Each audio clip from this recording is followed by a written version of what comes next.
ആടുജീവിതം എന്ന് പറയുന്ന ഒരു പ്രോജക്റ്റ് വർഷങ്ങളായിട്ട് ഇതിന്റെ ഷൂട്ട് നടന്നുകൊണ്ടിരിക്കുകയാണ്. അപ്പൊ ഇതിന് വേണ്ടിയിട്ട് എനിക്ക് തോന്നുന്നു പൃഥ്വിയുടെ ലൈഫിൽ ഇട്ട എഫേർട്ട് വെച്ചിട്ട് one of the greatest effort ഇട്ട ഒരു പ്രോജക്റ്റ് തന്നെയാണ്. കാരണം ഫിസിക്കലി കുറേ മാറിയിട്ടുണ്ടായിരുന്ന ആളുടെ ഇടയിൽ പല ഷൂട്ടിന്റെ ഇടയിലൊക്കെ ആടുജീവിതത്തിന്റെ ഷൂട്ട് കഴിഞ്ഞ് വന്നുകൊണ്ട് തിരിച്ച് ഹെൽത്ത് വരാൻ സമയമെടുക്കും എന്നൊക്കെ ബ്രോഡാഡിയുടെ സമയത്തും അതൊക്കെ കേട്ടിട്ടുണ്ട്. അപ്പൊ അതുകൊണ്ട് തന്നെ ഈ പ്രോജക്റ്റിന് വേണ്ടിയിട്ട് സ്വന്തം ഹെൽത്തിനെ റിസ്ക് ചെയ്ത് ഇത്രയും സിൻസിയറായിട്ട് വർക്ക് ചെയ്ത പൃഥ്വി എല്ലാം കൊണ്ടും സക്സസ്ഫുൾ ആവണം എന്നുള്ളൊരു ആഗ്രഹമുണ്ട്. പിന്നെ മ്യൂസിക്കിന്റെ കാര്യം പ്രത്യേകിച്ച് പറയണ്ട.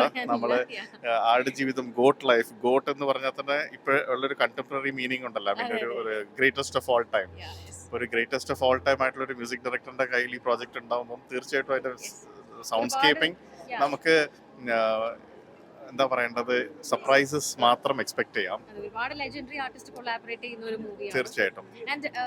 സാറിന്റെ ഒരു വിഷ് എന്തായിരിക്കും? എന്റെ വിഷ് എല്ലാവരുടെയും വിഷ് പോലെ തന്നെ ഇതൊരു ഏറ്റവും വലിയ ഒരു സക്സസ്ഫുൾ മൂവി ആയിട്ട് കാണണം തന്നെയാണ്.